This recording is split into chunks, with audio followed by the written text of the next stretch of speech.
Hello बच्चों, कैसे हैं आप सभी। उम्मीद करता हूँ बहुत अच्छे हैं और पढ़ाई को अच्छे से कंटिन्यू कर रहे हैं।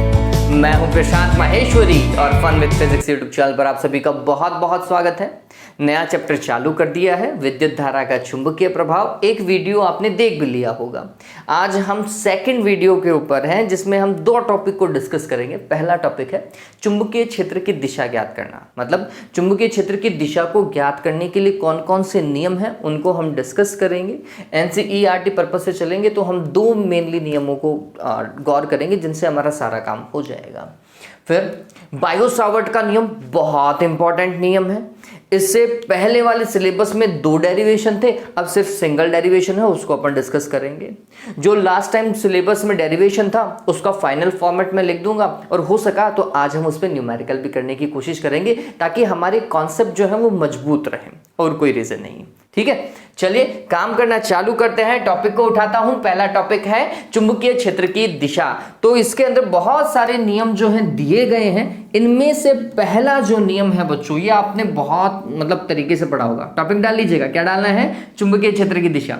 और इसका पहला जो नियम है that is snow rule, SNOW, snow rule. अब हिंदी और इंग्लिश दोनों में एक ही है भैया, है ना। हिंदी में भी इसे स्नो ही कहा जाता है। अब क्या चीज है, ये क्या क्या रिप्रेजेंट कर रहा है। Where S represent south, S किसको रिप्रेजेंट कर रहा है, साउथ को। एन रिप्रेजेंट कर रहा है नॉर्थ को। ठीक है, ये मतलब ये दक्षिण हो गया हिंदी में अगर मैं बोलूं, और ये क्या हो गया, उत्तर हो गया है। फिर डब्लू रिप्रेजेंट कर रहा है वेस्ट को, पश्चिम। सारी दिशाएं आ गई, बस एक को छोड़ दिया उन्होंने, पक्षपात कर दिया है। और ओ का मतलब इंग्लिश में होता है ओवर। इसका क्या मतलब है यहां पर वो अपन डिस्कस करेंगे। ये रूल क्या बोल रहा है वो समझिए। ये रूल ये बोल रहा है कि अगर किसी भी चालक के अंदर, लेट सपोज कीजिए ये कोई चालक ले लीजिए, ठीक है, इस चालक के अंदर धारा जो है वह दक्षिण से कहां की ओर जा रही हो, उत्तर की ओर जा रही हो। चालक में धारा दक्षिण से उत्तर की ओर जा रही हो। और एक कंपास सुई जो है वह चालक तार के जस्ट नीचे है। ये कंपास सुई मान लीजिए। कंपास सुई में क्या होता है, उत्तर दक्षिण पूर्व पश्चिम होता है, तो ये एरो का निशान जो है वो नॉर्थ मान लीजिएगा। उत्तर होता है, इधर दक्षिण हो जाएगा। ठीक है, तो वो नॉर्थ की तरफ ऐसा मान लेते हैं। तो धारा जो है वो कैसे बह रही है, दक्षिण से उत्तर की ओर बह रही है। और ये चालक तार जो है वह कंपास सुई के ऊपर है, या फिर कंपास सुई चालक तार के नीचे है, धारावाही चालक तार के नीचे। उस स्थिति में इस कंपास का, है ना, ये जो आपका दिक्सूचक यंत्र है, जो कंपास सुई है, वह कंपास सुई का उत्तरी ध्रुव, कंपास सुई का उत्तरी ध्रुव कहां की ओर विक्षेपित हो जाएगा बच्चों, पश्चिम की ओर विक्षेपित हो जाएगा। कहां की ओर, पश्चिम की ओर मूव कर जाएगा, ऐसा इस तरफ मूव कर जाएगा, है ना। ये इस तरफ वेस्ट हो जाएगा और इस तरफ क्या, ईस्ट हो जाएगा। इधर साउथ मानते हैं, ऐसा ही है। करके देख लीजिए ना, आप ऐसे ही तो करते हो, नॉर्थ साउथ ईस्ट और वेस्ट। अब मैं इसको ऐसा घुमा रहा हूं तो वेस्ट ऊपर की ओर गया ना। तो वो क्या बोल रहा है, वो ये बोल रहा है कि अगर धारा साउथ से नॉर्थ की ओर जाए, ठीक है, साउथ से नॉर्थ की ओर धारा जाए, तो फिर ये जो कंपास सुई का जो उत्तरी ध्रुव है वह कहां की ओर होगा, पश्चिम की ओर होगा। ठीक, इसे मतलब इसी रूल को दिया गया है एम्पियर्स लॉ से। इसे और किससे दिया गया है, एम्पियर्स लॉ भी यही है बच्चों, एम्पियर का नियम, एम्पियर्स लॉ फॉर डायरेक्शन,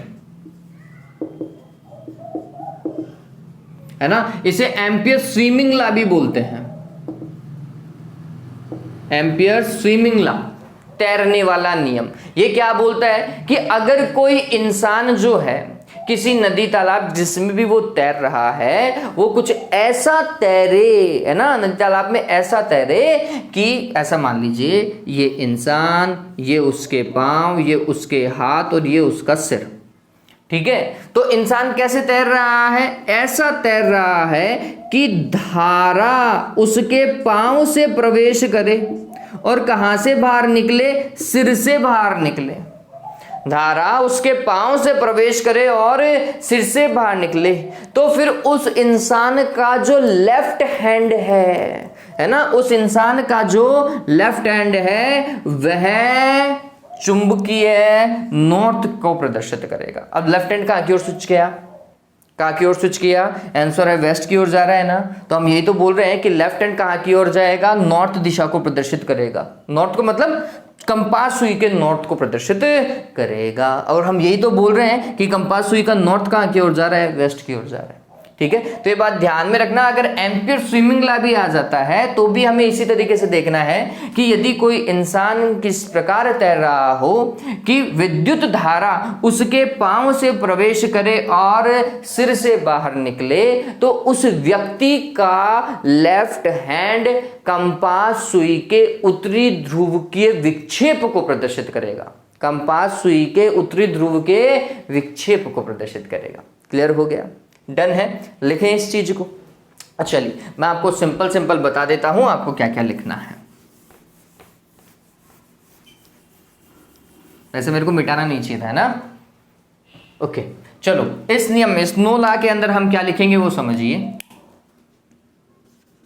यदि किसी चालक में प्रवाहित धारा दक्षिण से उत्तर की ओर हो तथा वह अभिष्ट चालक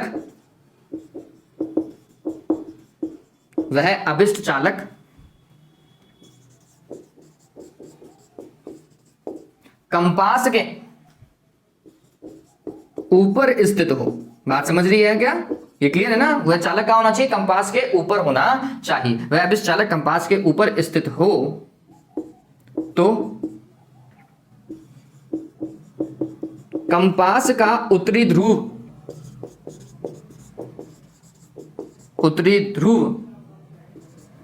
पश्चिम दिशा की ओर विक्षेपित होगा। अब चलो इस नियम से और क्या पता चला। स्नो लॉ सीधा सीधा नहीं आता, इसके ऊपर सवाल आता है। क्या भाई, ये आपने साउथ माना था, ये आपने नॉर्थ माना था, इस तरफ ऑटोमेटिकली वेस्ट हो गया और इस तरफ ऑटोमेटिकली ईस्ट हो गया। ठीक, तो यहां पर अगर ये कंपास सुई जो है जो कि नॉर्थ का इंडिकेशन इस तरफ दे रही थी प्रारंभ में, अब उसका नॉर्थ कहां की ओर विक्षेपित हो जाएगा, वेस्ट की ओर विक्षेपित हो जाएगा। इस तरफ यूं चला जाएगा, है ना। इस तरफ वेस्ट है ना, अब नॉर्थ कहां चला गया, एन डैश मान लेता हूं, इस तरफ विक्षेपित हो गया। ये तो कहां था, जब नीचे था कंपास। ठीक है, अब अगर इसी कंपास को ऊपर की ओर रख दिया जाता और नॉर्थ जो है वो इस तरफ है। एक मिनट, मैं इसको ब्लू पेन से बना देता हूं ताकि आपको पता चले कि इनिशियल नॉर्थ की डायरेक्शन ब्लू पेन से बनाई है। ठीक है, नॉर्थ इस तरफ है। अब समझना, अगर कंपास नीचे की ओर रखा हुआ है तो कंपास सुई का जो नॉर्थ है वो पश्चिम की ओर विक्षेपित हुआ। अब यही कंपास अगर ऊपर की ओर रखा हुआ होता तो इसका नॉर्थ कहां की ओर विक्षेपित होता।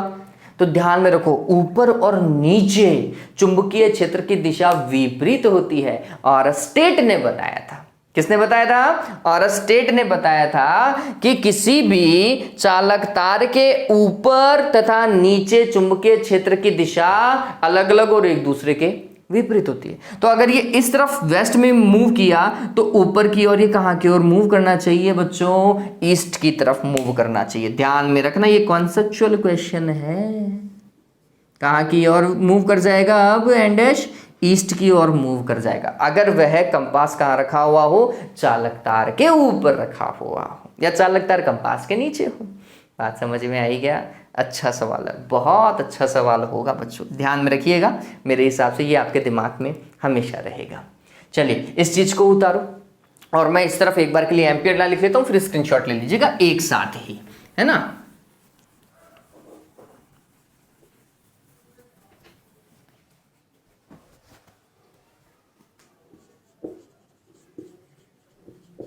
एम्पियर्स स्विमिंग रूल, एम्पियर ने क्या रूल दिया था, क्या नियम दिया था? तो एम्पियर ने बोला था कि यदि कोई तैराक इस प्रकार तैरे कि धारा उसके पांव से प्रवेश करे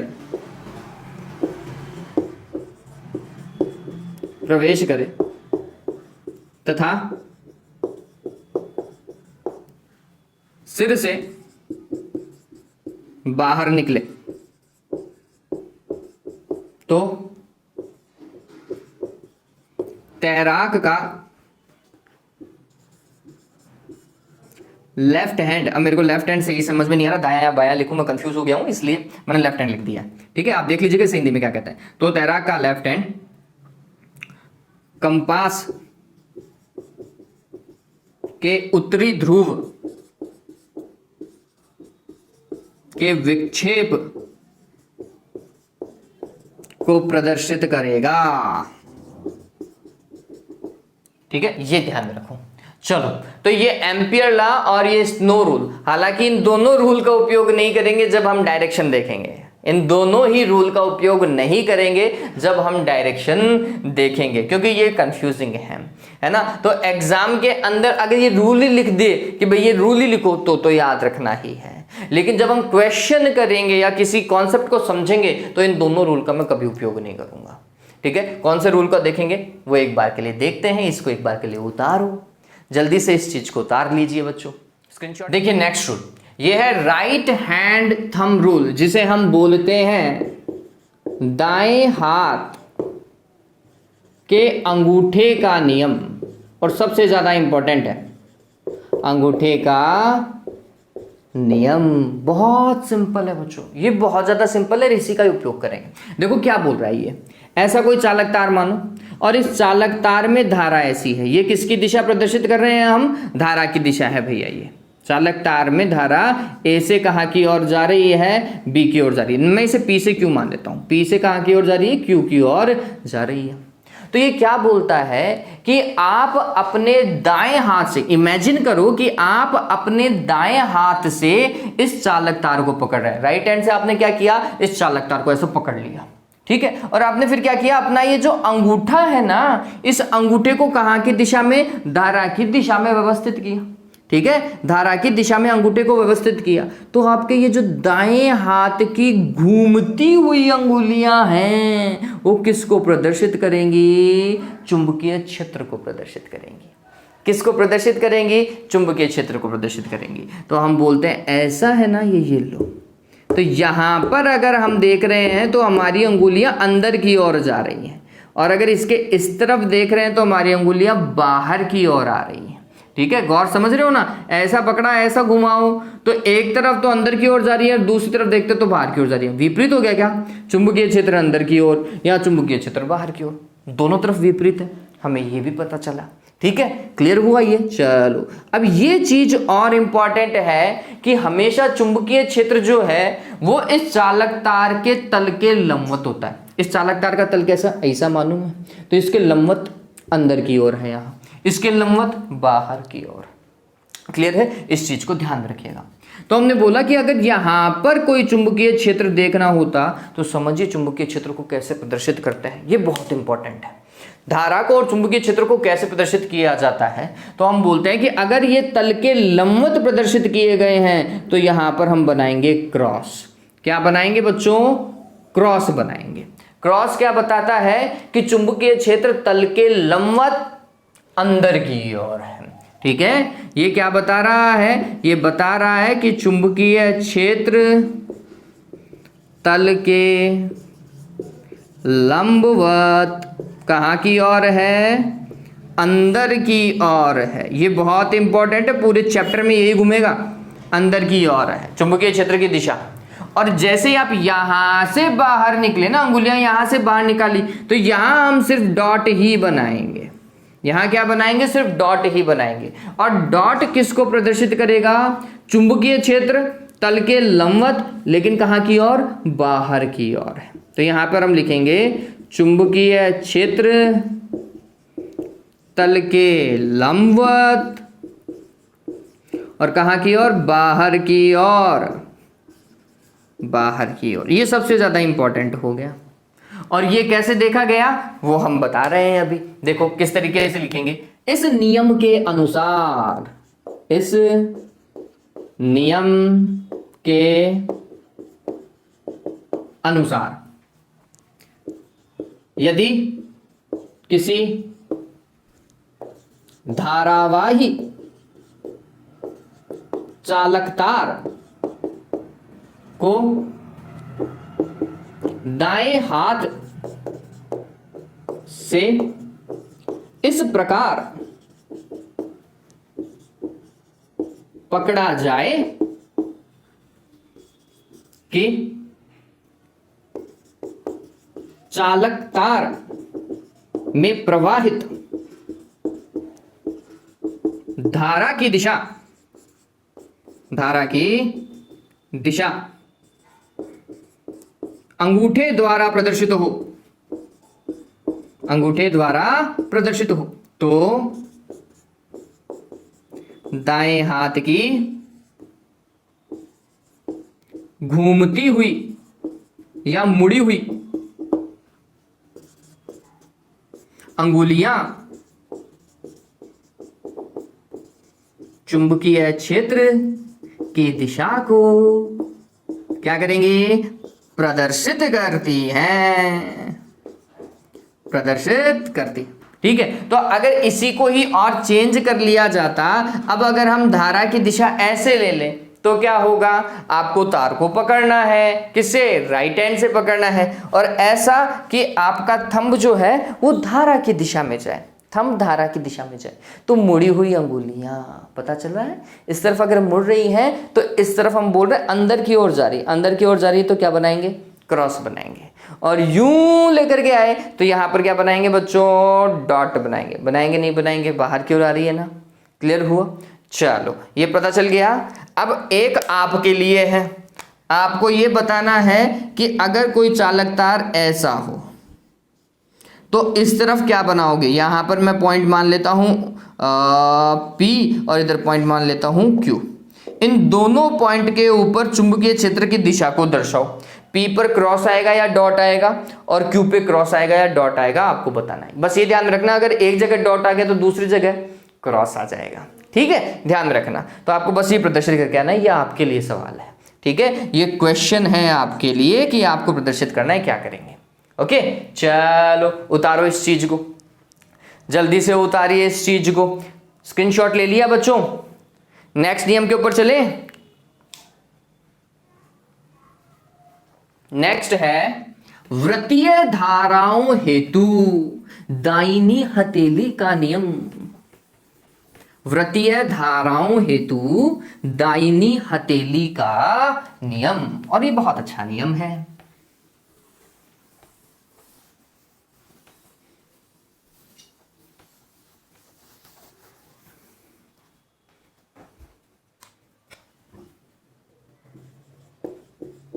वृत्तीय धाराओं हेतु दाई हथेली का नियम क्या है भाई? Right hand palm rule, right hand palm rule for circular currents. देखिए ये क्या बोलता है, ये नियम क्या बोल रहा है? ये बोल रहा है कि मान लीजिए आपके पास में कोई वलय है, वलय वृत्तीय होती है। आपके पास में क्या है? कोई वलय है, और उस वलय में क्या बह रही है बच्चों? धारा बह रही है। पॉसिबल है, पॉसिबल है वलय में धारा बह सकती है। अगर आप स्प्रिंग ले लीजिए, स्प्रिंग में भी ऐसी बहुत सारी वलय होती है, तो उसमें धारा बह रही है, समान। ठीक है, तो धारा की दिशा ऐसे प्रदर्शित की गई हो। तो ये नियम क्या बोलता है? ये नियम बोलता है कि यदि किसी वलय को दाएं हाथ की हथेली से इस प्रकार पकड़ो कि दाएं हाथ की अंगुलियां, उल्टा चल रहा है, दाएं हाथ की अंगुलियां धारा की दिशा में मुड़ी हुई हो, किसकी दिशा में? धारा की दिशा में। तो फिर ये जो दाएं हाथ का अंगूठा है ना, वह चुंबकीय क्षेत्र की दिशा को प्रदर्शित करेगा। पता चल रहा है? ये दाएं हाथ का अंगूठा चुंबकीय क्षेत्र हो गया, इस बार उल्टा चल रहा है पहले वाले केस से। और अंगुलियां किसको प्रदर्शित कर रही है? धारा को प्रदर्शित कर रही है। पता चला? तो अगर मैं इसको ऐसा लेकर के जाता हूं तो मेरा अंगूठा कहां की ओर निकला? बाहर की ओर निकला। बाहर की ओर निकला तो मैं यहां पर चुंबकीय क्षेत्र प्रदर्शित करूं तो ये चुंबकीय क्षेत्र बी जो है वो कैसा होगा? डॉट होगा। कैसा होगा बच्चों? डॉट होगा। पता चला? अगर धारा की दिशा को आप चेंज कर दो, धारा की दिशा को चेंज कैसे किया जाए? ऐसा कुछ कर दो, उल्टा कर दो। पहले ऐसे जा रही थी, अब ऐसा लेके आ रहे हैं। ठीक, अब देखो अंगुलियों को कैसे लेकर के जाओ? धारा की दिशा में घुमाओ। तो फिर अंगूठा कहां की ओर जाएगा? आपका राइट हैंड का ही देखना है रे। राइट हैंड का अंगूठा गया तल के लंबवत अंदर की ओर, अंदर की ओर गया तो मैंने केंद्र पर चुंबकीय क्षेत्र की दिशा बता दी, क्रॉस। पता चला? सिंपल नियम था। इसका उपयोग करेंगे जब आप परिनालिका पढ़ेंगे या टॉरॉइड पढ़ेंगे ना, इस नियम का सर्वाधिक उपयोग होगा। एक तो दाएं हाथ के अंगूठे का और एक दाएं हाथ की हथेली का। ये दोनों नियम बहुत ज्यादा इंपॉर्टेंट है, इन्हीं का ही उपयोग होता है बच्चों। ठीक है, चलो ये तीसरे नंबर का नियम वैसे मैं लिख देता हूं। याद रखने की वैसे कोई आवश्यकता नहीं है, थ्योरेटिकल याद रखने की जरूरत नहीं है, क्योंकि आपके कोर्स का भाग नहीं है, कोर्स में नहीं लिख रखा है कहीं पर भी। ठीक, तो मैं इसके लिए सिर्फ और सिर्फ बता देता हूं कि दाएं हाथ की हथेली से किसी धारावाही वलय को इस प्रकार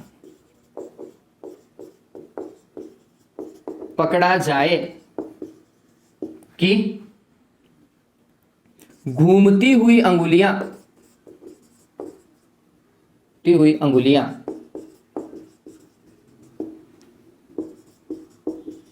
प्रवाहित धारा की दिशा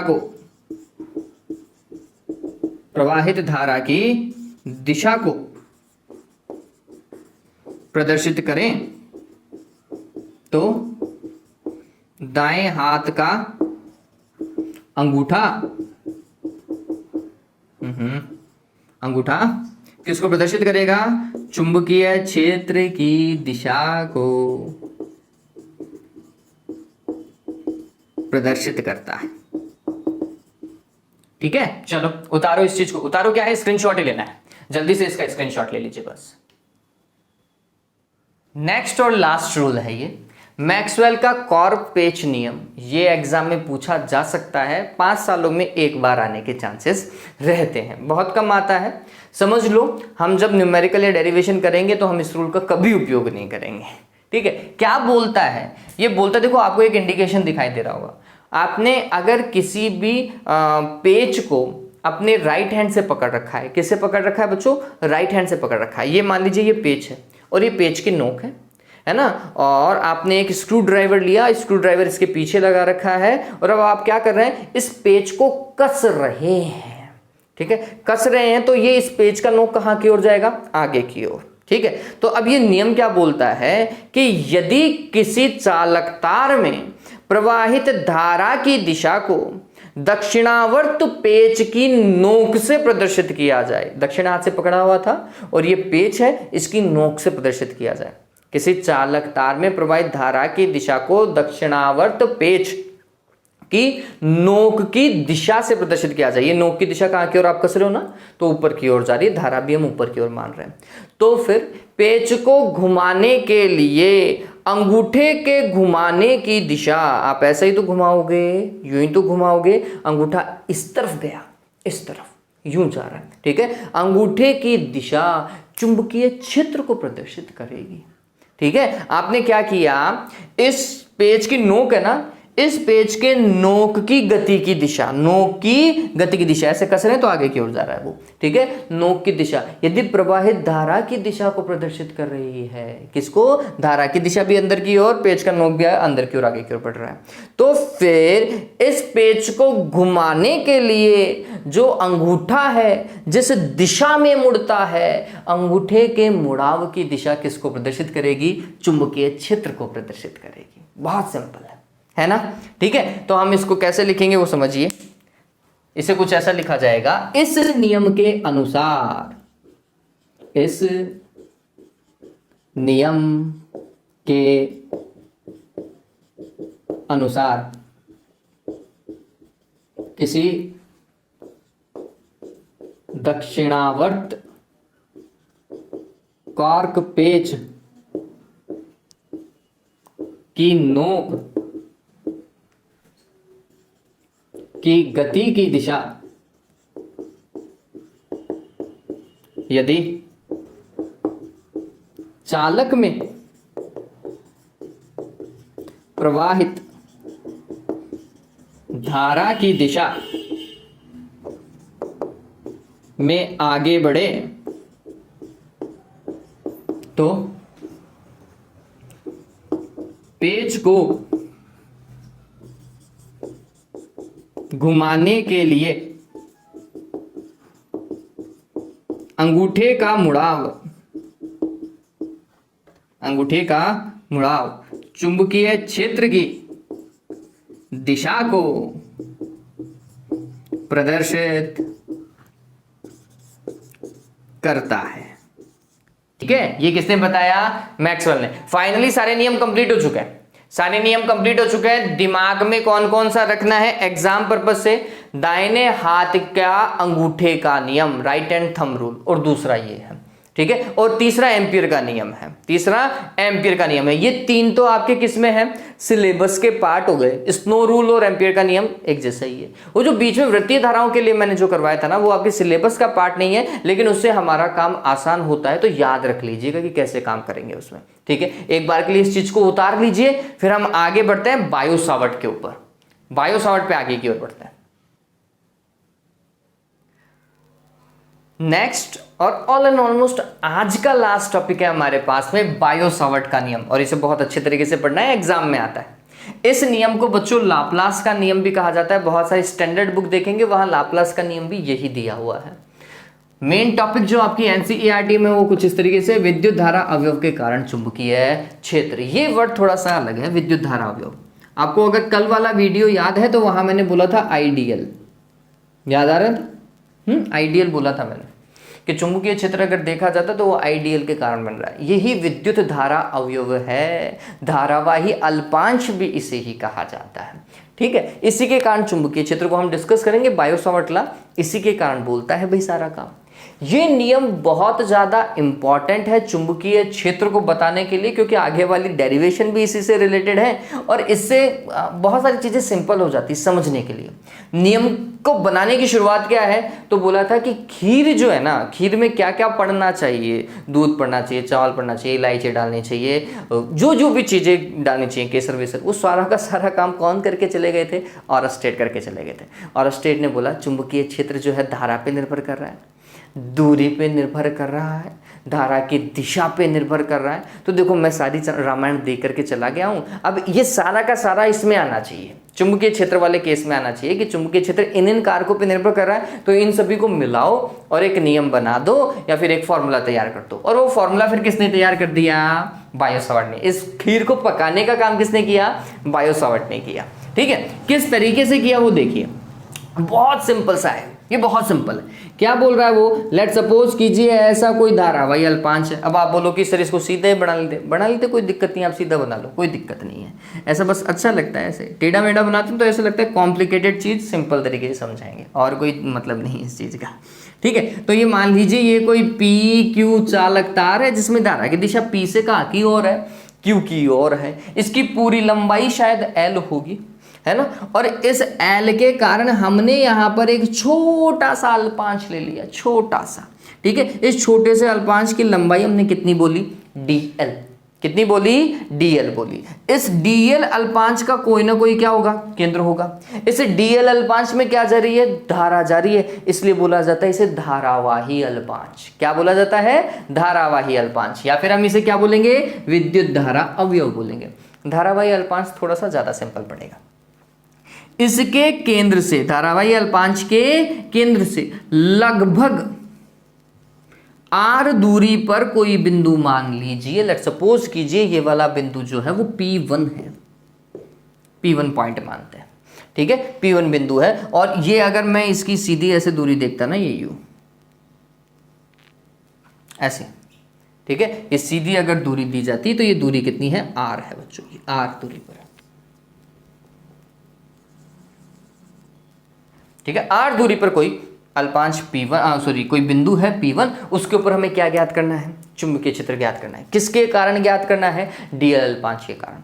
हमने बोला कि भाई तार के कारण चुंबकीय क्षेत्र निकालना था, तो dl अल्पांश के कारण क्यों निकाल रहे हो, तो इसका एक सिंपल सा फैक्ट का हम बात करते हैं कि जिस तरीके से विद्युत क्षेत्र बहुत सारे बिंदु आवेशों के कारण, विद्युत क्षेत्र कैसे कर रहे थे, बहुत सारे बिंदु आवेश, मान लीजिए Q1 Q2 Q3 Q4, और इन सभी आवेशों के कारण यहां पर अगर मेरे को विद्युत क्षेत्र निकालना होता तो मैं क्या बोलता, इसके कारण विद्युत क्षेत्र, इसके कारण विद्युत क्षेत्र, इसके कारण विद्युत क्षेत्र, सभी का क्या करते हैं, सदिश योग करते हैं ना, अध्यारोपण का सिद्धांत काम करते हैं। ठीक, ऐसा का ऐसा आप चुंबकीय क्षेत्र के कारण भी कर सकते हैं, ऐसा का ऐसा आप चुंबकीय क्षेत्र के साथ भी कर सकते हैं। क्या भाई, बहुत सारे धारावाही अल्पांश ले लो, ये भी dl, ये भी dl, ये भी dl, ऐसे बहुत सारे छोटे छोटे अल्पांश काट लिए, हर एक अल्पांश के कारण वहां पर क्या होगा, चुंबकीय क्षेत्र होगा, B1 B2 B3 B4 B5 ऐसा कुछ होगा। ठीक है, उन सभी चुंबकीय क्षेत्रों का आपको क्या करना है बच्चों, सदिश योग करना है। क्या करना है, सदिश योग करना है। मतलब अध्यारोपण का सिद्धांत चुंबकीय क्षेत्र में भी काम करता है और विद्युत क्षेत्र में भी काम करता है, ध्यान में रखिएगा।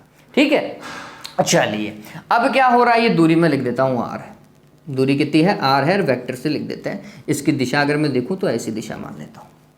ठीक, अब ये धारावाही अल्पांश भी क्या है होना चाहिए, सदिश को बताना चाहिए बच्चों, क्योंकि चुंबकीय क्षेत्र एक सदिश राशि है तो इसमें कोई ना कोई सदिश फैक्टर तो आना ही चाहिए। तो हमने बोला इस धारावाही अल्पांश के लिए हम क्या बोलेंगे, इसमें से धारा जा रही है I, है ना, ये धारा कितनी जा रही है, I धारा जा रही है। ठीक, और अल्पांश की लंबाई है dl। आपने क्या करना है, एक स्पर्श रेखा खींचनी है, क्या करनी है, एक स्पर्श रेखा खींचनी है, इसे dl अल्पांश से गुजरने वाली, ऐसा।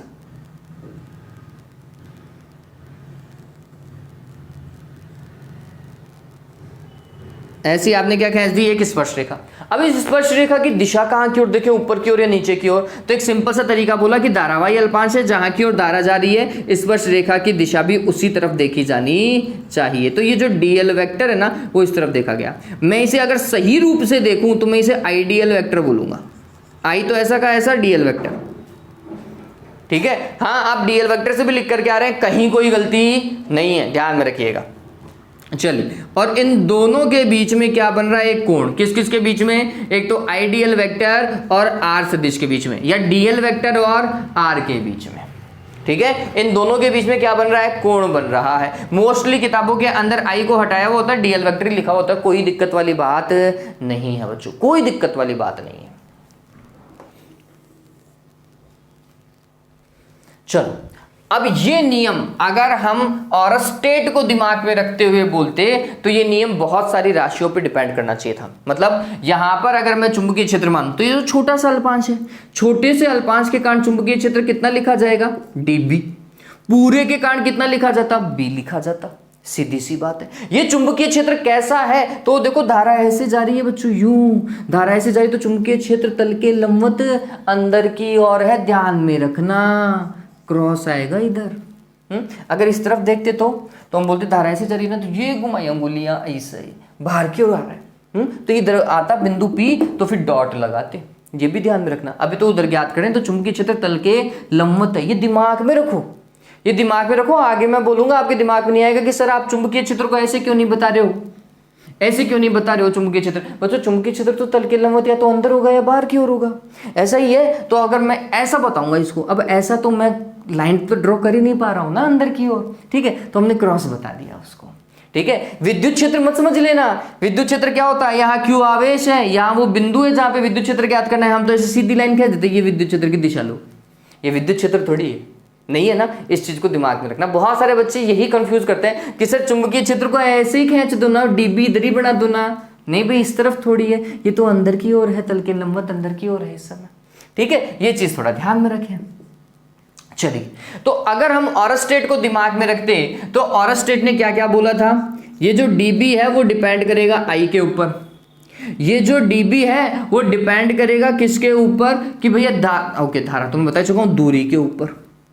ठीक है, इसके ऊपर डिपेंड करेगा। ये dB जो है वो इस बात पे भी डिपेंड करता है कि भैया इन दोनों के बीच में कोण कितना है, dl वेक्टर और r के बीच के कोण। ये सारी चीजें कहां से पता चल गई थी? ऑरस्टेट ने बताई थी। आपको नहीं पता तो फिर आप ये तो समझते ही ना, इन दो पे तो डिपेंड। मैंने बताया था कि धारा को बढ़ाओ चुंबकीय क्षेत्र बढ़ेगा, धारा की दिशा चेंज करो चुंबकीय क्षेत्र चेंज हो जाएगा, आर को बढ़ाओ चुंबकीय क्षेत्र कम होगा, आर को घटाओ चुंबकीय क्षेत्र बढ़ जाएगा। बताया था नहीं बताया था? ये तो पता ही है, लेकिन ऑरस्टेट के प्रयोग को देखते हुए बायो सावर्ट ने इसे और एक्सपेंड कर दिया, समझाने का लेवल और बढ़ा दिया। और अब क्या किया वो देखते हैं। देखो किस तरीके से काम किया है उन्होंने। तो हम छोटे से अल्पांश की बात करेंगे, ये बात और ध्यान में रखें। तो बायो सावर्ट के अनुसार, और अच्छे तरीके से समझिए एग्जाम में आएगा ये, बायो सावर्ट दो अलग अलग वैज्ञानिक है के अनुसार किसी धारावाही अल्पांश dl के कारण चुंबकीय क्षेत्र dB निम्न कारकों पर निर्भर करता है, निम्न कारकों पर निर्भर करता है। चलिए कारक को समझते हैं, वो कारक क्या है। तो सबसे पहला और सबसे सिंपल, वो धारा के ऊपर डिपेंड करेगा। धारा को बढ़ाओ चुंबकीय क्षेत्र बढ़ेगा, धारा को घटाओ चुंबकीय क्षेत्र घटेगा। तो सबसे पहला कारक क्या है? यह है प्रवाहित धारा I के समानुपाती होता है, के समानुपाती होता है। और मैं परिमाण की बात कर रहा हूं इसलिए मैं dB लिख रहा हूं। dB का परिमाण किसके समानुपाती है? धारा के बराबर है। दोनों वैसे भी यहाँ पे अदिश में लिखा है तो फिर ये अदिश में ही लिखा जाना चाहिए। तो हम अपन पूरा काम ही परिमाण में करेंगे, बाद में जाकर के इसे सदिश में डाल देंगे। ठीक है। दूसरा किस पे निर्भर कर रहा है? दूसरा निर्भर कर रहा है कि अल्पांश कितना बड़ा ले रहे हो। ये dl जो है इससे मिलाकर के आप जो पूरा तार बनाओगे वो तार कितना बड़ा है। तार ज्यादा बड़ा है चुंबकीय क्षेत्र ज्यादा होगा, तार छोटा है चुंबकीय क्षेत्र कम होगा। ठीक है। तो कुल मिलाकर के dl अल्पांश की लंबाई पर, यह है dl अल्पांश की लंबाई पर निर्भर करता है, लंबाई पर निर्भर करता है। तो फिर आप क्या लिखेंगे? dB समानुपाती है किसके बच्चों? dl के। आ गया। फिर देखिए तीसरा पॉइंट उन्होंने क्या बताया? उन्होंने बताया कि ये वाला जो विद्युत क्षेत्र के तरीके से है एक पॉइंट, तो क्या भाई कि इस dl अल्पांश के कारण इस P1 पॉइंट के ऊपर जो चुंबकीय क्षेत्र है वो इन दोनों के मध्य की दूरी जो है r, इसके वर्ग के व्युत्क्रमानुपाती होता है। बताओ विद्युत क्षेत्र में भी ऐसे करते हैं क्या? 1/r² कर देते हैं। चलिए तो क्या बोल रहा है? यह dl अल्पांश के केंद्र से अभिष्ट बिंदु मतलब जहां पर आपको चुंबकीय क्षेत्र ज्ञात करना, अभिष्ट बिंदु के मध्य की दूरी के वर्ग के व्युत्क्रमानुपाती होता है, के व्युत्क्रमानुपाती होता है।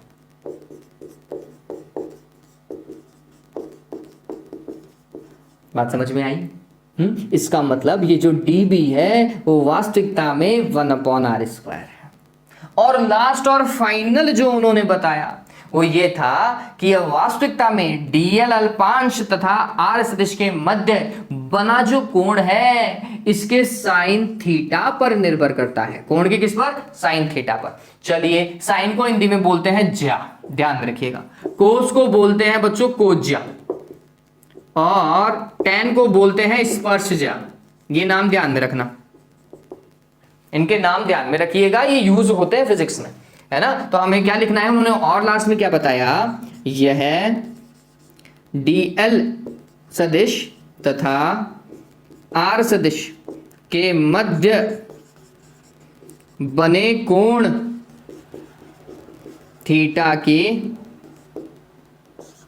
जाके समानुपाती होता है, समानुपाती होता है।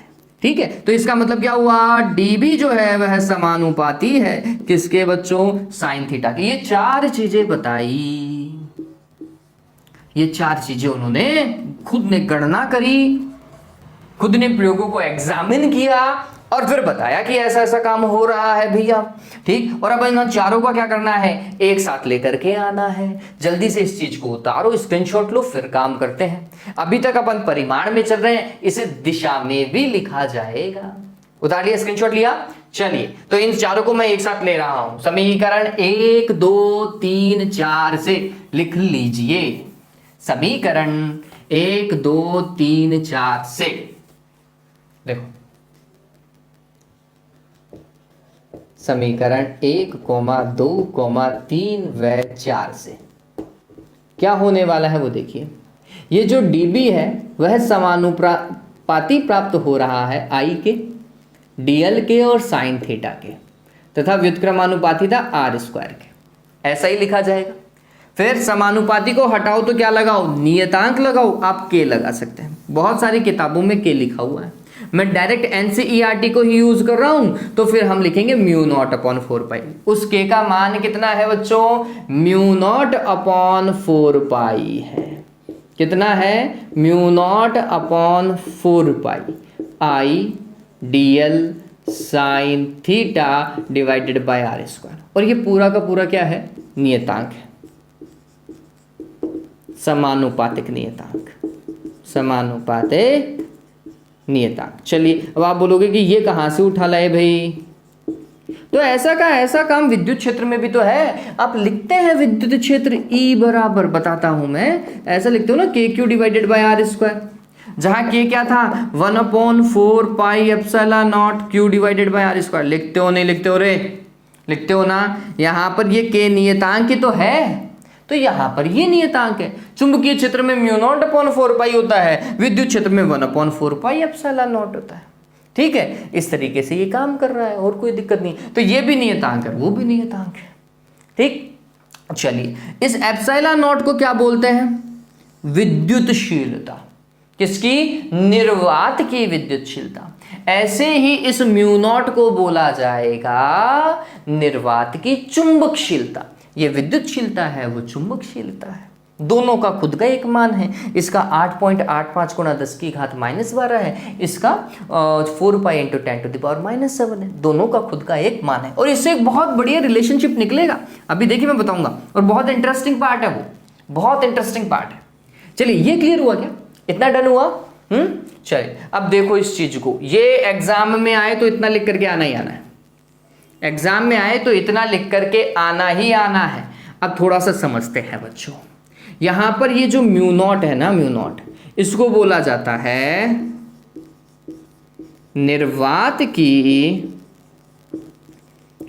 चुंबकशीलता। ठीक है, या फिर इसे और क्या बोला जा सकता है, जैसे उसे पारगम्यता बोलते हैं, विद्युत पारगम्यता, ऐसे इसे क्या बोल सकते हैं, निर्वात की चुंबकीय पारगम्यता। पारगम्यता ध्यान में रखिएगा, आप चाहे तो निरपेक्ष लगा लें। निर्वात की निरपेक्ष चुंबकशीलता, निर्वात की निरपेक्ष चुंबकीय पारगम्यता। कितनी चुंबकीय बल रेखा, चलो वो बाद में देखेंगे। ठीक है, तो ये μ0 हो गया, ये क्या है, μ0। ऐसे ही वहां पे देखो ε0 के साथ में εr आ रहा था, यहां पे μ0 के साथ में μr भी आ सकता है। ठीक है, फिर वो μr क्या होगा वो और समझ लो। वो क्या हो रहा था, परावैद्युतांक, या फिर माध्यम का आपेक्षिक परावैद्युतांक या आपेक्षिक विद्युतशीलता, ऐसा बोलते थे, माध्यम की आपेक्षिक विद्युतशीलता। तो हम इसे बोलेंगे ये है माध्यम की आपेक्षिक, आगे क्या वर्ड लगाओगे रे, पता चल गया, आपेक्षिक चुंबकशीलता। ठीक है, और वही तरीका है जैसे वहां पे epsilon equals to epsilon not epsilon r होता है, यहां पर ऐसा होगा mu is equals to mu not और म्यू आर होगा। सेम पैटर्न है, कहीं कोई चेंजेस नहीं है। वहां एप्सिलॉन को क्या बोलते थे? माध्यम की निरपेक्ष चुंबकशीलता बोलते थे। क्या बोलते थे एप्सिलॉन को? एप्सिलॉन को बोलते थे माध्यम की निरपेक्ष विद्युतशीलता। इसे बोलेंगे माध्यम की निरपेक्ष चुंबकशीलता। किसको? म्यू को। म्यू को क्या बोला जाएगा? म्यू को बोला जाएगा माध्यम की निरपेक्ष चुंबकशीलता। ठीक है, ऐसा लिखा जाएगा इस चीज को। अब मान और बता देता हूं। म्यू नॉट अपॉन 4 पाई का जो मान होता है वह होता है 10⁻⁻7। अब बोलोगे मात्रक तो लगाओ सर। मात्रक लगाते हैं। देखिए यहां से म्यू नॉट अपॉन 4 पाई का मात्रक निकालो, मतलब फॉर्मूला निकालो। क्या हो जाएगा? आप देखेंगे कि dB जो है वो गुणा होगा r स्क्वायर से, और नीचे किसका भाग? आई डी एल साइन थीटा का। यही तो है। dB चुंबकीय क्षेत्र है, टेस्ला। r दूरी है, मीटर स्क्वायर में चला जाएगा। I धारा है, एम्पियर में जाएगा। dl दूरी है, मीटर में जाएगा। साइन थीटा का कोई मात्रक नहीं होता, मीटर से मीटर कैंसिल। ये आ गया टेस्ला मीटर प्रति एम्पियर। स्मॉल m को आगे मत लगा लेना, नहीं तो मिली टेस्ला हो जाएगा। ये क्या है? टेस्ला मीटर पर एम्पियर। पता चल गया इसका मात्रक, टेस्ला मीटर प्रति एम्पियर। हो गया डन। चलिए, इसका एक मात्रक न्यूटन प्रति एम्पियर स्क्वायर भी है। बहुत सारे मात्रक हैं ऐसे बहुत सारे मात्रक हैं, लेकिन ये मात्रक आपको आसानी से याद रह जाएगा क्योंकि इसी फॉर्मूला से बना हुआ है। एक फॉर्मूला और मैं आपको बताऊंगा, वो होता है dF upon dL is equal to mu not I1 I2 divided by 2πd। वहां से आपको मिलेगा ये बच्चों कितना? न्यूटन पर एम्पियर स्क्वायर पे मिल जाएगा। तो एक मात्रक वो भी होता है। ऐसे बहुत सारे मात्रक बनेंगे, लेकिन ये मात्रक आसानी से याद रह जाएगा। क्लियर हो गया? कोई दिक्कत नहीं होनी चाहिए। ठीक है, म्यू आर का कोई मात्रक नहीं है। म्यू आर का कोई मात्रक नहीं है, मात्रकहीन है। जैसे एप्सिलॉन आर मात्रकहीन था ना, वैसे ये भी क्या है? मात्रकहीन है, मात्रकहीन है। चलो, ये मात्रकहीन हो गया, तो म्यू का मात्रक खुद लिख सकते हो क्या? म्यू का मात्रक क्या आएगा? गुणा ही तो करना है, इसको इससे गुणा करो तो इसका मात्रक गुणा इसका मात्रक। इसके पास में तो कोई मात्रक ही नहीं है, तो इसका मात्रक भी क्या हो जाएगा? ये हो जाएगा। या फिर फोर्स डिवाइडेड बाय क्या लिख देता हूं? एम्पियर स्क्वायर लिख देता हूं। ठीक है, फोर्स नहीं, न्यूटन आना चाहिए, न्यूटन पर एम्पियर स्क्वायर। ठीक है, पता चल गया, ये क्लियर हुआ। चलिए, इतना कर लो, एक बार के लिए इसको उतार लो। इसका वेक्टर फॉर्म है, इसका वेक्टर फॉर्म में एग्जाम में पूछा जाता है कि बायो-सावर्ट नियम का सदिश रूप लिखिए, तो आपको लिखना पड़ेगा, है ना। और वहां पर एक कॉन्सेप्ट और छुपा हुआ है, उसको डिस्कस करते हैं। एक बार के लिए इसका स्क्रीनशॉट ले लीजिए प्लीज। स्क्रीनशॉट ले लिया? डन हुआ। ये दिमाग में रखना ही रखना है ना। एग्जाम में अगर बायो-सावर्ट का नियम आए और आप बोलो कि मेरे को वो शुरुआत के 4 पॉइंट नहीं उतारने हैं, तो पहला और दूसरा और नीचे ये लिख लीजिएगा ये। ठीक है, काम खत्म, बिल्कुल सही है। कोई गलती निकाल ही नहीं सकता, कोई गलती नहीं निकाल सकता। अगर आपको लगता है कि भैया 1 नंबर का सवाल दिया है, मैं इतना बड़ा करूंगा क्या, मत करो। आपको बस ये जो सामने बोर्ड पे दिखाई दे रहा था वही उतार दो, उसी से ही नंबर मिल जाएगा, कोई नंबर नहीं काट सकता।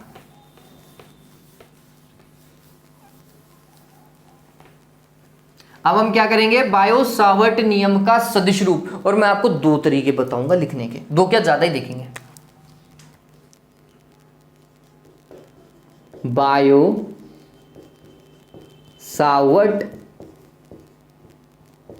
नियम का सदिश रूप, vector form of Biot Savart law क्या है? देखो, पहले तो सामान्य रूप देखो।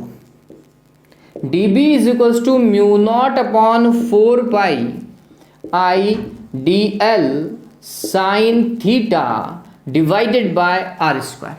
यही लिखा हुआ है। अब अगर हम इस चीज को समझते हैं, इसे वेक्टर फॉर्म में कन्वर्ट करना है ना, तो हमने क्या किया बच्चों? इसको r बाई आर से मल्टीप्लाई किया। किससे मल्टीप्लाई किया हमने? इसे r बाई आर से मल्टीप्लाई किया। अब इससे क्या चेंजेस आ रहा है उसको थोड़ा सा समझते हैं हम। ये कुछ ऐसा होगा, dB is equals to mu not divided by 4 pi I d l. मैं यहां पर r और साथ में लिख देता हूं, ये वाला r है ना, इसको साथ में लिख दिया, sine theta divided by r cube आ गया क्या? यही फैक्टर चल रहा है। चलिए दो वेक्टर राशियां हैं, एक dl, एक r और एक sin थीटा। sin थीटा नहीं है, dl और r वेक्टर में लिख सकते हैं हम। इसके ऊपर भी वेक्टर लगा सकते हैं, इसके ऊपर भी वेक्टर लगा सकते हैं। गौर कीजिए, आपने कभी पढ़ा है A B sine theta is equals to A cross B. हालांकि एग्जैक्ट नहीं है, यहां पर एन कैप लगना चाहिए तब जाके होगा। यही तो है। ठीक, एन कैप वास्तविकता में क्या है? एक एकांक सदिश है। एन कैप क्या है? एकांक सदिश है। ये बात ध्यान रखना, तल के लंबवत एकांक होता है। तो मेरे को अगर इसे वेक्टर फॉर्म में डालना है तो मेरे पास में एक तरीका ये है कि मैं यहां पर वेक्टर लगाऊं और इसके साथ में हमने क्या लगा देना है? एन कैप लगा देना है। क्या लगा देना है? एन कैप लगा देना है। अब इससे ये पूरा का पूरा एक वेक्टर फॉर्म बना देगा मेरे लिए। बनाएगा नहीं बनाएगा? बनाना ही चाहिए। ठीक है, तो ये क्या हो जाएगा? ये होगा d B vector is equals to mu not divided by 4 pi. गौर कीजिए, आई ऐसा का ऐसा। अब इस चीज को देखते हैं, इसको क्या लिखेंगे? D l vector cross r vector. बताओ साइन थीटा एन कैप गायब हो गया क्या? साइन थीटा और एन कैप गायब हो गया, ए क्रॉस बी में लिख दिया हमने। ठीक है, डिवाइडेड बाय नीचे क्या रह रहा है? R cube. ये ध्यान में रखना, ये ध्यान में रखेंगे बच्चों। ये क्या है? इसका वेक्टर फॉर्म है। क्या है ये? इसका वेक्टर फॉर्म है। तो ऊपर वाले चाहे भूल जाओ, ये नहीं लिखने हैं। एग्जाम में आए तो हमें यही लिखना है। पहला फॉर्मेट क्या लिखोगे? ये लिखोगे। दूसरा फॉर्मेट देखिए, इसका दूसरा फॉर्मेट और क्या होगा? इसे थोड़ा सा चेंज करते हैं। D B vector is equals to mu not divided by 4 pi. फिर आई, थोड़ा सा देखिए इस चीज को, मैं इसे ऐसा लिख सकता हूं, d l vector cross r vector. ये तो ऊपर ऐसा का ऐसा लिखा होता, तो फिर आपने चेंज क्या किया? हम बोल रहे हैं कि यहां पे आर स्क्वायर लिख देता हूं, नीचे आर क्यूब है ना, तो आर स्क्वायर इधर लिख दिया, एक आर इधर ले गए। बताओ भाई कोई फर्क पड़ेगा क्या? आर स्क्वायर इंटू आर क्या हो जाएगा? आर क्यूब होगा, नहीं होगा? होगा ना। तो बस हो गया काम। सदिश बटे सदिश का परिमाण, सदिश बटे सदिश का परिमाण क्या होता है? एकांक सदिश होता है। क्या होता है? एकांक सदिश। तो हमने इसको एकांक सदिश में लिख दिया। तो ये क्या होगा? D B vector is equals to mu not I upon 4 pi are square d l vector cross r cap. बताओ लिखा जाएगा नहीं लिखा जाएगा? लिखा जाएगा। ये कौन सा है? ये इसका दूसरा पार्ट है। एग्जाम में या तो ये लिखोगे या फिर ये लिखोगे। डन हो गया। एनसीईआरटी सिलेबस तक ये इतना कंप्लीट है, इससे आपका काम आसानी से चल जाएगा। ठीक, अब मैं आपको एक और तरीका बता रहा हूं। एक तरीका और, ये पर्टिकुलर पार्ट जो है, अगर आप कॉम्पिटिटिव एग्जाम की तैयारी कर रहे हैं तो उसमें कई बार बोला जाता है बायो सावर्ट के नियम को चूज कीजिए, और उनमें 4 ऑप्शन देता है। ठीक है, अब घुमाना हो तो ये दोनों ही तरीके नहीं देगा वो। अगर सवाल को घुमाना हो तो ये दोनों ही तरीके नहीं देगा, और अगर उसको सीधा सीधा देखना है तो उनमें से कोई भी एक दे देगा, लेकिन अगर घुमाना हो तो नहीं देगा। फिर वो क्या कॉन्सेप्ट यूज कर सकता है उसको डिस्कस करते हैं। ठीक है, तो वहां पर जो कॉन्सेप्ट यूज किया जाता है बच्चों, उसे देखिए। मैं यहां से ही चालू कर रहा हूं। D B is equals to mu not I d l sine theta divided by 4 pi are square. आपको पता हो तो आई को हम लिख सकते हैं। आई और धारा घनत्व एक सदिश राशि है। इसमें एक क्या है? संबंध है। क्या संबंध है? देखो संबंध देखो, J is equals to I divided by A. ठीक है, या फिर I is equals to J A, धारा घनत्व गुणा क्षेत्रफल होता है ये। चलिए, और ये क्या? अनुप्रस्थ काट का क्षेत्रफल। ये सभी को ध्यान में है, तो मैं इस I की जगह ये उठा करके रख देता हूं एक बार के लिए, है ना। तो dB बराबर क्या हो जाएगा? ये हो जाएगा mu naught upon 4 by I की जगह हमने क्या लिखा? JA, फिर DL ऐसा का ऐसा, साइन थीटा ऐसा का ऐसा, डिवाइडेड बाय क्या बच्चों? R square. अब आप बोलोगे सर आपने ऐसा कौन सा 3 मार लिया? अरे इधर देखो देवताओं, ये अनुप्रस्थ काट का क्षेत्रफल दिख रहा है क्या? अनुप्रस्थ काट का क्षेत्रफल लंबाई से गुणा हो रहा है। सोचना इस चीज को क्या चीज है। जैसे मेरे पास में ये पूरा चालक तार है ना, ये चालक तार, ये इसका अनुप्रस्थ काट का क्षेत्रफल, और ये यहाँ से लेकर यहाँ तक की इसकी डीएल लंबाई है क्या? तो बताओ मेरे को इतने भाग का आयतन पता चल गया क्या? a इंटू डी एल कर दूंगा, आयतन पता चलेगा क्या? तो वो जो छोटा सा अल्पांश आपने लिया है उस अल्पांश का कितना आयतन होगा? dv होगा, और dv कितना होगा? adl। क्लियर है क्या? चलिए, तो यहां से एक राशि हमें क्या मिल गई? क्या मिली बच्चों? सोचो, यहां से क्या मिल रही है हमें? एक राशि dv मिल रही है। क्या मिल रही है? dv मिल रही है, ध्यान में रखिएगा। ठीक, तो हमने लिख दिया, एक चीज हमें जो पता चली वो है adl इज इक्वल्स टू, हम क्या लिख सकते हैं? dv। और dv बच्चों आयतन जो है ना अदिश राशि है, सदिश नहीं है, ये ध्यान में रख लेना। ठीक है, ये क्लियर हुआ? चलो, और एक काम क्या, r बाई आर से मल्टीप्लाई करके काम करेंगे। तो हम इस चीज को देखो ऐसा लिखेंगे, db is equals to mu not upon 4 pi J ऐसा का ऐसा, फिर इस पूरे की जगह मैं dv लिख रहा हूँ, आयतन उस अल्पांश का आयतन साइन थीटा डिवाइडेड बाय क्या बच्चों? R square. इसको r बाई आर से मल्टीप्लाई कर सकते हैं ना? कर सकते हैं, नहीं कर सकते हैं? चलिए वही रामायण करो, db बराबर म्यू नॉट अपॉन 4 पाई। मैं एन कैप से नहीं काम कर रहा हूँ, मैं आपको सिर्फ समझा रहा हूँ। इसे हम लिख सकते हैं जे आर साइन थीटा, ठीक है, और यहाँ पर बाहर लिख दिया dv डिवाइडेड बाय नीचे क्या लिख दिया? R cube. बताओ लिख सकता हूँ क्या? गौर कीजिए, म्यू नॉट अपॉन 4 पाई। अगर वेक्टर फॉर्म में जाना होता मेरे को, db, यहाँ पे मैं वेक्टर लगा रहा हूँ, यहाँ पे मैं वेक्टर लगा रहा हूँ, अब मैं वेक्टर फॉर्म में स्विच कर रहा हूँ। ठीक है, mu not upon 4 pi J r sine theta, A B sine theta क्या होता है? जे सदिश क्रॉस आर सदिश लिख सकता हूँ क्या? लिख सकता हूँ, नहीं लिख सकता हूँ? डिवाइडेड बाय क्या? आर क्यूब, और यहाँ पर क्या आएगा? dv। ये भी एक बायो सावर्ट लॉ का फैक्ट है बच्चों। क्या भाई? db बराबर होता है, db सदिश बराबर होता है mu not upon 4 pi J सदिश क्रॉस आर सदिश divided by are cube into dv। ठीक है, आप इसको ऐसे फॉर्मेट में भी कन्वर्ट कर सकते हो, है ना? आर स्क्वायर इधर ले लेना, एक आर इसके नीचे ले लेना, तो ये क्या हो जाएगा? जे सदिश क्रॉस आर कैप भी हो जाएगा, जे सदिश क्रॉस आर कैप भी हो जाएगा। लेकिन जब आप आर कैप लगाओगे तो फिर आर स्क्वायर रह जाएगा इधर। इसको ऐसे भी लिख सकते हैं, mu not upon 4 pi are square J सदिश क्रॉस आर कैप, और ये किससे गुणा होना चाहिए? dv से। ठीक है, ये ऐसा भी लिखा जा सकता है। लेकिन ये किसके लिए है? ये फॉर नीट और आईआईटी में जो एग्जाम दे रहे हैं ना, उन बच्चों के लिए है। अगर आप चाहें, आप तैयारी कर रहे हैं, तो इस चीज को फैक्ट के तरीके से उतार लीजिएगा। डन हुआ? उम्मीद करता हूं ये सदिश रूप जो है आपको समझ में आया होगा। वैसे यही ठीक है, यही ठीक है, ये लिख लो, mu not upon 4 pi I divided by are cube, फिर ऊपर क्या लिखेंगे? डीएल सदिश क्रॉस आर सदिश। ठीक है, उतारो इस चीज को। अब थोड़ा सा हल्का सा डिस्कशन कर लेते हैं जो अपन ने लास्ट टाइम किया था, विद्युत क्षेत्र और चुंबकीय क्षेत्र के बीच में। जल्दी से इसका स्क्रीनशॉट ले लो, जल्दी से इस चीज का स्क्रीनशॉट ले लीजिए बच्चों। ले लिया? चलो, अब देखो, अगर विद्युत क्षेत्र और चुंबकीय क्षेत्र में समानताएं और असमानता देखी जाती तो फिर आप क्या लिखते हैं? लास्ट टाइम भी मैंने आपको डिस्कस करते हुए बताया था, आज भी हम उसी को ही डिस्कस कर रहे हैं ताकि उसे थोड़ा सा लिखा जा सके। ये वैसे एग्जाम में आने लायक सवाल नहीं है, जिन बच्चों को नहीं समझना है वो वीडियो को यहीं छोड़ दीजिएगा, कोई दिक्कत नहीं। लेकिन नॉलेज पर्पज से, या फिर एग्जाम में कोई एग्जामिनर आ जाता है ना प्रैक्टिकल लेते टाइम, वो पूछ लेता है विद्युत क्षेत्र और चुंबकीय क्षेत्र में क्या समानता है और क्या असमानता है, आप क्या अंतर देखते हैं और क्या समानताएं देखते हैं। तो हम बोलते हैं, एक सिंपल सा बताऊंगा मैं, ज्यादा इसको बड़ा नहीं बनाएंगे इसे। विद्युत क्षेत्र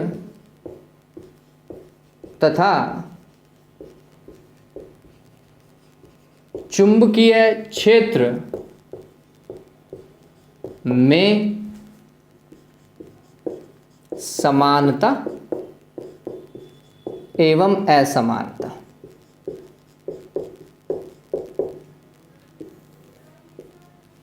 अगर हम किसी धारावाही अल्पांश के कारण देखते हैं तो, है ना, धारावाही अल्पांश के कारण देखते हैं तो पहली चीज हमें यह पता चलता है कि जब हम विद्युत क्षेत्र की बात कर रहे थे तो हम बोल रहे थे कि E समानुपाती है 1/r²। ऐसे ही यहां पर अगर आप dB देख रहे हैं तो ये भी 1/r² है नहीं है? ठीक, इसका मतलब दोनों ही दूरी के वर्ग के क्या है, व्युत्क्रमानुपाती के कॉन्सेप्ट पे काम करते हैं। और ये कॉन्सेप्ट तभी काम करता है जब आपके द्वारा मतलब जब कोई क्षेत्र जो है वो बहुत दूर तक काम करे। ये कॉन्सेप्ट और कहाँ, ग्रेविटेशनल में भी, ग्रेविटी में भी तो काम करता है ना बच्चों। अरे F is equals to G(m1m2) divided by r² लिखते हो आप, लिखते हो नहीं लिखते हो, ठीक। या फिर गुरुत्वीय त्वरण के लिए भी यही लिखा जाता है, G is proportional to 1/r² लिखा जाता है। तो गुरुत्वीय क्षेत्र भी क्या था, एक अनंत परासी क्षेत्र था, बहुत दूर तक था, इसकी परास बहुत ज्यादा थी, दीर्घ परास थी। विद्युत क्षेत्र की परास क्या है, दीर्घ परास है। इसी तरीके से चुंबकीय क्षेत्र की परास भी क्या है, दीर्घ परास है, ध्यान में रखिएगा, ठीक है। तो मैं सिर्फ इसी से ही कंपैरिजन कर रहा हूं, तो अभी अपन इसी से ही काम करके देखते हैं। तो हमने बोला दोनों क्षेत्र दीर्घ परासी है, दोनों क्षेत्र कैसे हैं बच्चों, दीर्घ परासी है, दोनों बहुत दूरी तक काम करते हैं, ठीक है। दूसरा देखिए, अगर विद्युत क्षेत्र देखते हो तो आप बोलते हो कि E वास्तविकता में KQ डिवाइडेड बाय r², किससे बन रहा है, आवेश से या आवेशों के समूह से। तो अगर मैं मानूं तो मिनिमम से मिनिमम एक आवेश से बन जाएगा, जबकि चुंबकीय क्षेत्र अगर आप देखोगे तो वह अल्पांश से तो नहीं बन सकता। इस अल्पांश में क्या जानी चाहिए, धारा जानी चाहिए, IDL से बनेगा। चुंबकीय क्षेत्र किससे बनेगा, IDL से बनेगा, ये बात ध्यान रखना। विद्युत क्षेत्र सिर्फ आवेश से बन सकता है। तो हम कह सकते हैं विद्युत क्षेत्र एक अदिश राशि से निर्मित है जो कि आवेश है, जबकि चुंबकीय क्षेत्र जो है वो एक सदिश राशि से, ये IDL बच्चों वेक्टर क्वांटिटी है, ठीक है, से निर्मित माना जाएगा। बात समझ में आ गई क्या, बात समझ में आई, ठीक। तो हम ये चीज भी लिख सकते हैं, क्या,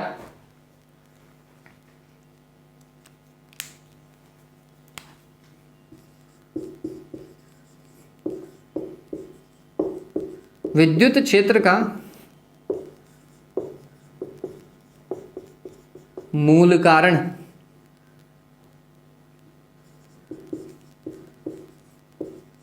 बिंदु आवेश है जो कि अदिश होता है, ठीक है, जबकि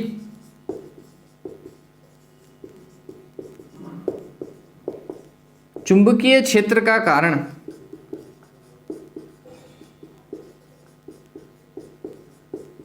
धारावाही अल्पांश IDL वेक्टर को माना गया है, जो सदिश है, ठीक है। ये बात तो दोनों ही क्या करते हैं, बल लगाते हैं, किस पे, आवेश पर, लेकिन कंडीशन अप्लाइड है। चुंबकीय क्षेत्र जो है, जो बल लगाएगा वह तल के लंबवत या तो अंदर की ओर होगा या बाहर की ओर होगा, कुल मिलाकर के तल के लंबवत होगा, ठीक है। उसमें भी कंडीशन अप्लाइड है, वो जो आवेश है वो गति करना चाहिए, और कहाँ की ओर गति करना चाहिए, चुंबकीय क्षेत्र के लंबवत गति करना चाहिए, ठीक है। तो हम कहते हैं कि वास्तविकता में चुंबकीय क्षेत्र द्वारा लगाया गया बल R तथा DL वेक्टर से बने तल, इन दोनों से ये तल बन रहा है कि क्या होता है, लंबवत होता है। कैसा होता है, लंबवत होता है। जबकि विद्युत क्षेत्र द्वारा लगाया गया बल, किसी आवेश पे लगाया गया बल, उस आवेश तथा बिंदु को मिलाने वाली रेखा के अनुदिश होता है, ठीक है। तो ये तो उसी तल के अंदर काम करेगा, उसी दिशा के काम करेगा, जबकि ये क्या करता है, तल के लंबवत काम करता है। कौन, चुंबकीय क्षेत्र वाला बल, ठीक है। तो ये एक अंतर है, ये भी ये बताया था मैंने बच्चों कल, है ना, बताया था। तो हम बोलेंगे विद्युत क्षेत्र के कारण किसी बिंदु P पर स्थित आवेश पर बल विद्युत क्षेत्र के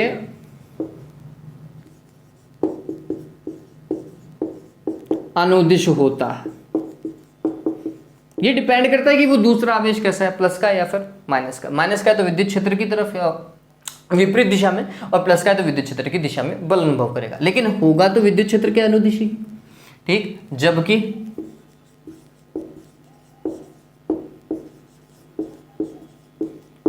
चुंबकीय क्षेत्र R व dl सदिश से बने तल के लंबवत कार्य करता है, तो इसका बल भी वैसे ही काम करेगा, बल भी वैसे ही काम करेगा, सीधी सी बात है। ठीक है, और क्या पता चला भाई? और भी बहुत सारे फैक्टर देखे गए हैं बच्चों, और ये बात और ध्यान में रखना, ये दोनों ही फैक्टर जो हैं वो अभी प्रयोगशाला में है। प्रयोगशाला मतलब इन पे अभी बहुत सारे एक्सपेरिमेंट होना बाकी है। जैसे हम आवेश को क्वांटीकृत मानते हैं ना, चलो ये पॉइंट में लिखूंगा नहीं लेकिन समझा रहा हूं, आवेश को क्वांटीकृत मानते हैं और विद्युत क्षेत्र का मूल कारण हमने आवेश को मान लिया है कि ये क्वांटीकृत है, मिनिमम से मिनिमम इलेक्ट्रॉन का आवेश होगा। ऐसे ही अगर चुंबकीय क्षेत्र की बात की जाए तो चुंबकीय क्षेत्र में अगर हम दंड चुंबक की बात करते हैं तो दंड चुंबक में N और S दोनों होते हैं, इसकी भी ध्रुव प्रबलता होती है और इसकी भी ध्रुव प्रबलता होती है, स्मॉल है। ठीक, तो दंड चुंबक के कारण जो चुंबकीय क्षेत्र है वो निर्भर तो करता है इनकी ध्रुव प्रबलताओं के ऊपर, निर्भर करता है, लेकिन इन दोनों को कभी अलग अलग नहीं किया जा सकता, N और S को कभी अलग अलग नहीं किया जा सकता। इस चीज को ध्यान में रखना। वहां एक प्लस के आवेश को माइनस के आवेश से आप अलग कर सकते थे, यहाँ पे ऐसा कोई लॉजिक है नहीं। इस कारण इसमें जो बल रेखाएं होती है वो बंद होती हैं। विद्युत क्षेत्र में बल रेखाएं क्या होती हैं बच्चों? क्या होती है? एक जगह से चालू होती है, दूसरी जगह पे बंद हो जाती है ना। प्लस से चालू हुई और माइनस पे बंद हो गई। ठीक, ऐसा ही। चलो ये लिख देते हैं, क्या विद्युत क्षेत्र रेखाएं क्या होती है? खुला वक्र होती है।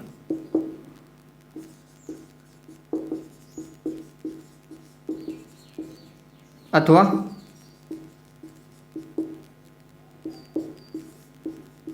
प्लस से माइनस की ओर होते हैं। मैंने शायद लास्ट टाइम थोड़ा उल्टा बोल दिया क्या? और होती है। ये दो ही पैटर्न है। उसमें क्या होता है? N से चालू हुई और घूम फिर के इतना बिल्कुल पास में आ जाएगी, जहां से चालू होती है वही बंद हो रही है, धारावाही अल्पांश के कारण। वृत्तीय बनाई थी मैंने, बंद है ना, और जहां से चालू हो रही है वहीं पे ही बंद हो रही है, ये ध्यान में रखना। ठीक, तो हम बोलेंगे चुंबकीय बल रेखाएं, चुंबकीय बल रेखाएं कैसे हैं? बंद वक्र होती, बंद वक्र होती तथा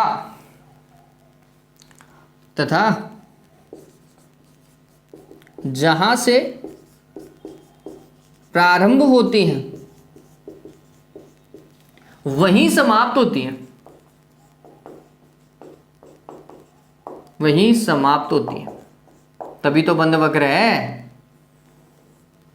चलिए, finally the most important fact of this lecture क्या भाई? बहुत सारे प्रयोगों के बाद में ये पता चला कि अगर म्यू नॉट को एप्सिलॉन नॉट से गुणा करवा दिया जाए, मतलब निर्वात की विद्युतशीलता और निर्वात की चुंबकशीलता को एक दूसरे से गुणा कर दिया जाए, तो एक इंटरेस्टिंग फैक्टर सामने आता है। कैसे आता है वो देखो देवताओं। वैसे चलो बताता हूं। अगर हम इस चीज को ऐसा कुछ करते हैं, 4 पाई एप्सिलॉन नॉट गुणा 1/4 पाई म्यू नॉट, ऐसा लिखने कोई फर्क पड़ेगा क्या? ये तो ऐसा का ऐसा क्या रहा है, ये कैंसिल हो जा रहा है, वैसा का वैसा ही है। चलिए, ये चीज आपको पता है, आप k बराबर 1/4 पाई एप्सिलॉन नॉट लिखते हैं, तो फिर 4 पाई एप्सिलॉन नॉट बराबर क्या हो जाएगा? 1/k हो जाएगा। क्या होगा? 1/k, k का मान कितना? 9 गुणा 10 की घात 9। तो मैं इसकी जगह लिख देता हूँ, इसकी जगह मैं मान लिखता हूँ 1/k का। 1/k का मान कितना? 9 गुणा 10 की घात 9। ठीक है। म्यू नॉट अपॉन 4 पाई का मान मैंने आपको आज ही बताया 10 की घात -7 है। उठा करके नीचे लेकर के आओ तो ये होगा 1/9 गुणा 10 की घात 9 गुणा 10 की घात 7। सॉल्व करो इस चीज को, ये कितना हो गया 9 गुणा 10 की घात 16। और अगर आपका दिमाग लग रहा है और आपने 10th बहुत अच्छे से पढ़ रखी है, 11th बहुत अच्छे से पढ़ रखी है, तो ये शायद आपको कुछ ऐसा दिखाई देगा। दिखाई दे रहा है क्या? 3 गुणा 10 की घात 8 का वर्ग है क्या? कौन भाई? एप्सिलॉन नॉट और म्यू नॉट का गुणनफल। 3 गुणा 10 की घात 8 क्या होती है? निर्वात में प्रकाश की चाल सबसे तेज होती है और कितनी होती है? इतनी ही होती है, इतनी होती है ना। तो इसको सी लिख दूं क्या? ये ध्यान में रखना, epsilon naught into mu naught is equals to 1/c और उसका क्या? स्क्वायर। ये बहुत बड़ा फैक्ट है, बहुत बड़ा फैक्ट है। जिसे हम विद्युत चुंबकीय तरंगे पढ़ेंगे ना, उस चैप्टर के अंदर हम इस चीज को पढ़ेंगे। विद्युत चुंबकीय तरंगों के अंदर हम पढ़ेंगे। गौर कीजिए, प्रकाश जो है, प्रकाश का जो वेग मतलब प्रकाश एक ऐसी तरंग है जिसमें विद्युत क्षेत्र भी होना चाहिए, चुंबकीय क्षेत्र भी होना चाहिए, तब भी जाके तो ये फैक्टर काम कर रहा है रे।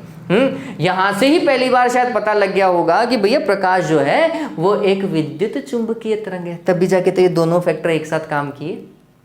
चलिए, यहां से सी कैसे निकाला जाता है वो और देख लो। यहां से सी कैसे निकाला जाता है वो और देख लीजिए। ये क्या हो जाएगा? C square is equal to 1/म्यू नॉट एप्सिलॉन नॉट, और सी इज इक्वल टू हो जाएगा 1/√म्यू नॉट एप्सिलॉन नॉट। ये ध्यान में रखना। निर्वात में प्रकाश की चाल, निर्वात में प्रकाश की चाल। बात समझ में आ गई क्या? बात समझ में आई? ठीक, तो ये सबसे इंटरेस्टिंग फैक्टर है इस चैप्टर का, जो हम पढ़ेंगे कहाँ पर? विद्युत चुंबकीय तरंगों में पढ़ेंगे। चलो, ये क्लियर हुआ? इतना ही समानताएं पता चली। आज के लिए इसको ज़्यादा नहीं खींचेंगे, इतना ही रखते हैं। उम्मीद करता हूँ वीडियो लेक्चर आपको अच्छा लगा होगा। अगर अच्छा लगे तो प्लीज़ लाइक और शेयर कर दीजिएगा। ठीक है, have a good day and take care.